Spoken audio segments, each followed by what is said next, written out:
한 조각 달빛이 어둠을 거두듯 오랜 세월 무명의 덮개를 밝혀온 것. 팔공산 500나한 기도도량 거주함.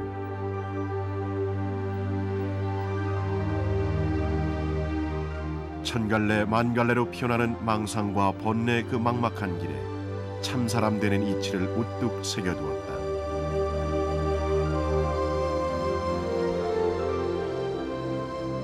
오백나한이 선봉에 서고 보조진울 선사가 정예결사의 횃불을 들어 무위진인이 되는 길을 밝혔다.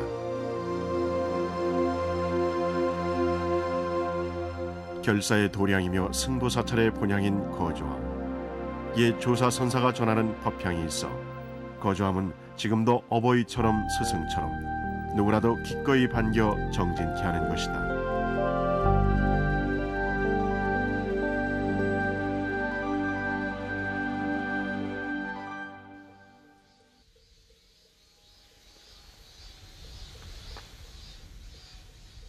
경상북도 대구 팔공산. 울창한 봉우리들이 구법 순례를 떠나듯 길게 이어진다. 남쪽으로는 동화사가 있고 동쪽으로는 은혜사로 법화를 피운 영산.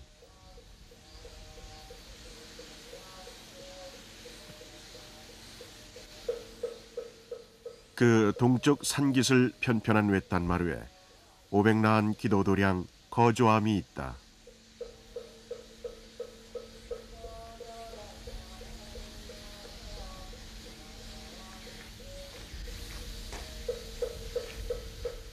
시원스럽게 올라선 영산루가 거주함의 문을 연다.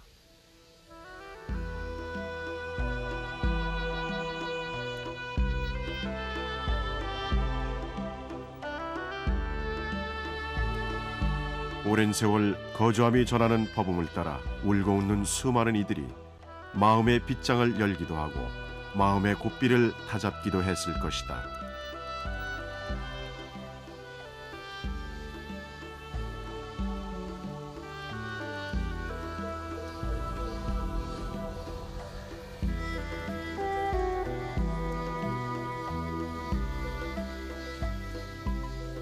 거주함은 오백나한 기도도량이란 명성과 달리 언제 누가 창건했는지 알려지지 않았다. 전해지기로는 거조사라 해서 독립된 사찰이었을 만큼 사세가 컸다고 하는데 지금은 영산전과 국사전, 내동에 불과한 소박한 격을 갖추고 있을 따름이다.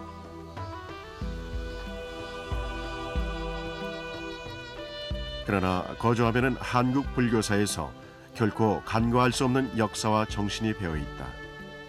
보조진울 선사가 바로 이곳에서 정예결사 운동의 횃불을 밝혔고 선불교 중흥의 전기를 맞이한 까닭이다. 그 중심에 거주함 주불전인 영산전과 오백나한이 있다.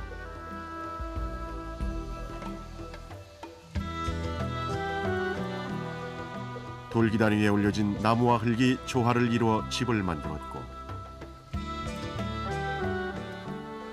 햇볕과 바람까지 드나들 수 있도록 배려했다. 어느 선원의 풍경처럼 그 자체로 저교한 모습. 이곳이 기도도량이기에 앞서 결사의 공간이며 스승이 머무는 수행터임을 영산전은 말하고 있는 듯하다. 영산전은 여러 면에서 그 아름다움과 특색을 평가받고 있다.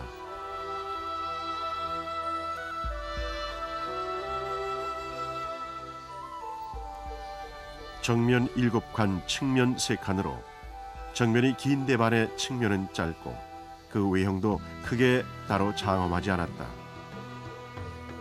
여느 불전과는 사뭇 달라 마치 해인사의 장경각처럼 경판고를 연상케 하는 모습이다. 지붕 또한 호초마로 장중함이나 권위를 드러내지 않았고 다만 사람 인자를 그린 맞배 지붕으로 간결한 뜻을 단정하게 그려 보이고 있을 뿐이다.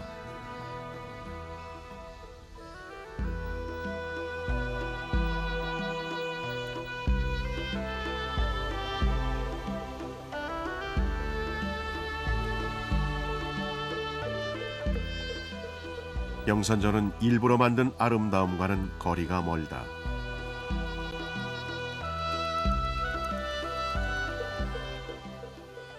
불전으로서의 아름다움을 연출하기보다는 대중과 소통하고 세상을 살피려는 부처님의 의지를 드러내는 데 비중을 둔 듯하다.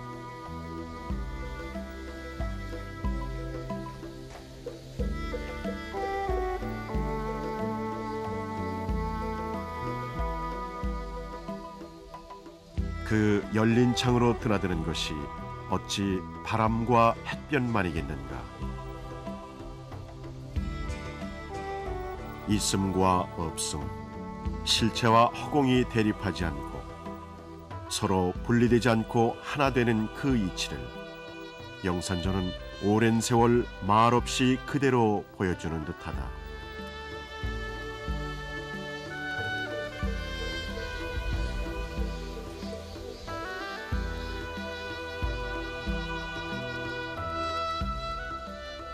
소박한 어관문을 두고 영산전은 500나한을 모시고 있다.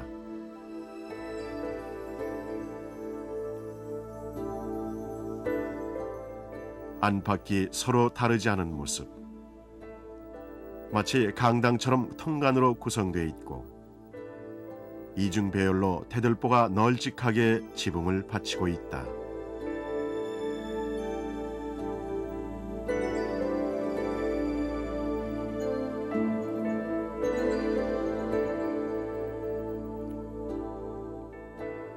천장도 장엄하지 않아 촘촘한 석가래를 그대로 드러냈다.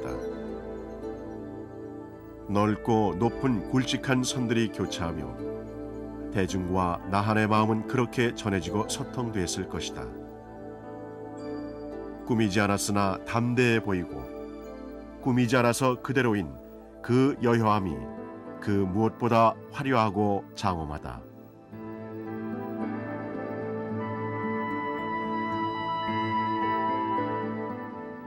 대중들에게 가깝기로는 부처님보다 더 가깝다는 나한. 영산전의 주인공이자 거주함의 큰 스승 500나한은 영산전 외벽과 안쪽 기둥의 의지에 이중 배열로 안치되어 있다. 500나한을 모두 친결하기 위해서는 극락도를 그리며 좌우로 각각 크고 작은 원을 2번씩 그려야 한다.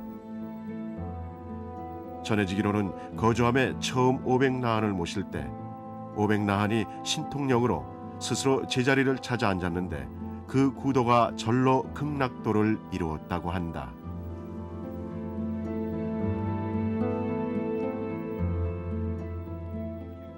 중앙에는 석가모니를 주불러 모셨다. 석가모니 부처님이 인도의 영축산에서 법화경을 설법하셨던 영산회상을 재현한 것이라 한다.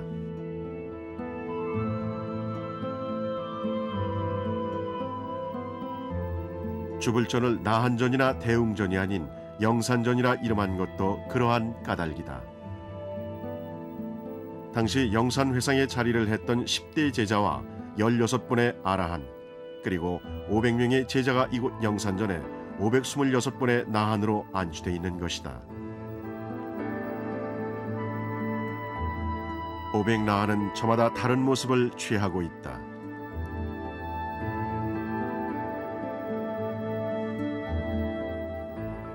어딘가 엉뚱해 보이기도 하고 아이 같기도 하고 심술구져 보이기도 하다. 깨달은 이와는 거리가 먼 어찌 보면 우리네 이웃 같은 얼굴들이다. 이 나한님들이 부처님의 10대 제자와 16성인가 500성인 실지 부처님 당시에 존재했던 인물들인데, 이분들은 부처님이 수기를 받아가지고 미륵 부처님이 오실 때까지 불법을 수호하고 충생들을 이롭게 하면서 열반에 들지 말라고 부촉을 받은 분들이어서 우리 충생들이 공양을 받을 수 있는 자격이 있는 분들이라 해서 은공이라 그랬습니다. 그래서 저희가 이제 발언하는 거, 원하는 것이 있을 적에는 이 나님들한테 공양을 올리고 간절하게 이제 발언을 하면은 이제 응답을 해주신다 이제 그러죠.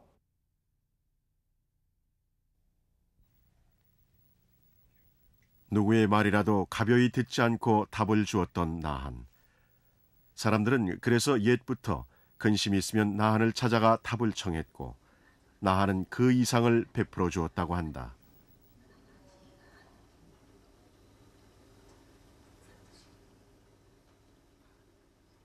그 너그러움은 만발공양으로 상징되는데, 만발공양이란 대중이 공양을 올리면 그것을 받아 더 크게 널리 베푸는 것을 말한다. 그 뜻을 이어 거저함에서는 매월 7일 나한제일마다 어려운 이웃들에게 만발공양을 펴고 있다 한다.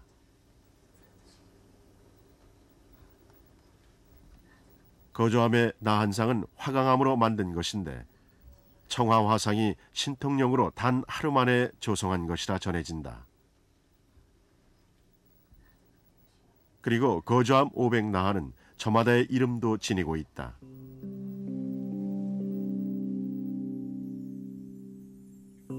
조선시대 고승 영파스님이 은혜사에 주석하실 당시 거저함 500성중청문이란 책을 통해 그 한 분 한 분의 이름을 기록해 놓았는데 근래에 그 기록이 발견되면서 거저함 500나한도 이름을 되찾게 된 것이다. 조선시대 대중이 거저함 500나한을 기리는 그 마음이 얼마나 간절하고 귀했던가 짐작되는 일이다.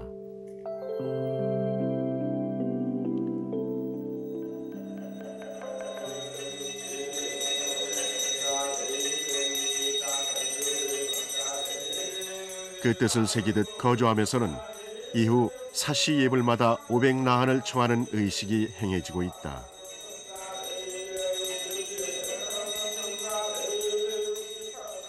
응진, 응공, 큰 스승 나한을 기리는 아름다운 불가의 풍경이 아닐 수 없다.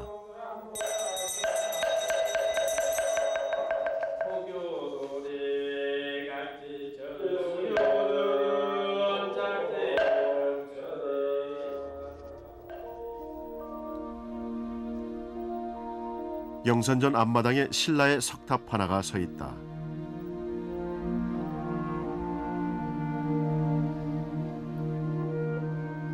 거저함의 창건 연대를 짐작케 하는 유일한 유물이다. 한 그루 나무처럼 적막한 암자의 풍경이 된 3층 석탑.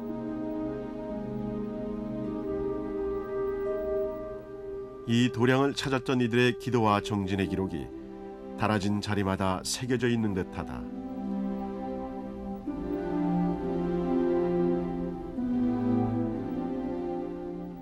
나한 기도도량 거주함은 실제로 수많은 이야기를 간직하고 있다.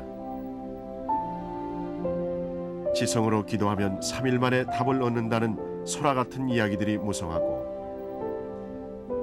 일제시대 때에는 500나한의 영험함을 경계해 지금의 종무서 건물로 입구를 막아버리기도 했다고 전해진다. 기도와 정진이 있어 지켜낼 수 있었던 오늘의 풍경이다.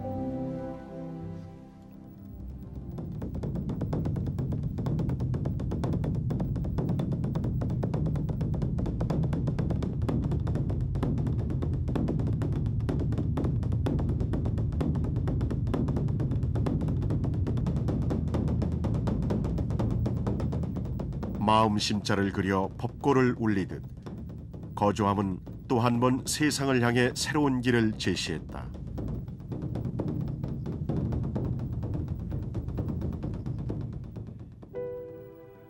보조국사 진울 스님이 결사의 뜻을 거저함에서 또렷이 새긴 것이다. 조사가 머무는 곳, 아라한의 가르침이 성성한 곳이기에 스님은 이곳에서 정예결사의 횃불을 높이 치켜들었다. 당시 진울 스님은 타락한 고려 불교에 대한 문제점을 지적하며 수행자다운 수행자가 되는 것만이 현실을 극복할 수 있는 유일한 대안임을 강조했다. 그리고 스님은 말했다. 대저 삼계를 벗어나고자 한다면 먼저 부끄러움 없는 수행자가 되라. 타락한 고려불교의 실태를 엄중히 경책하며 진울스님은 1182년 급기야 정예결사문을 짓기에 이른다.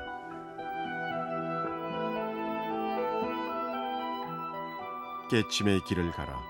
거기엔 어떤 시비나 이견이 있을 수 없다. 이 지침 아래 당시의 수행자들은 결사의 의지를 불태우고 선불교 중흥의 역사를 새로 쓰기 시작했던 것이다. 그리고 마땅히 공양받을 수행자, 진리와 하나 되는 스승, 응공응진이 되리라. 그렇게 고려불교는 새로운 큰 그림을 그리게 되었다.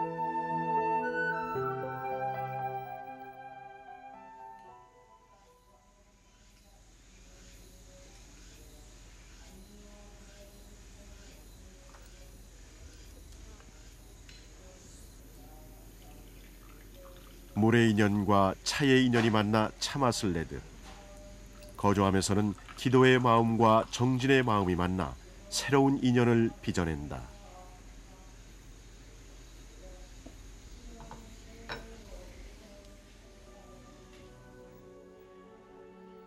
뜻밖의 만남, 소박한 기쁨이 그곳에 있다. 거주하면서는 문득 서서 인사 올리게 되는 나한의 얼굴이 자신의 얼굴이라고 얘기한다.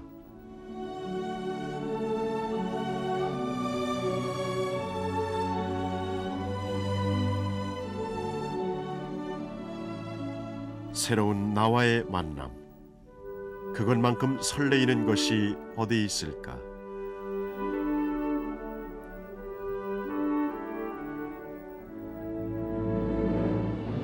오백나안의 나지막한 웅성거림 속에서 삶의 지혜를 찾게 되는 것. 오백나안 기도도량 거주함.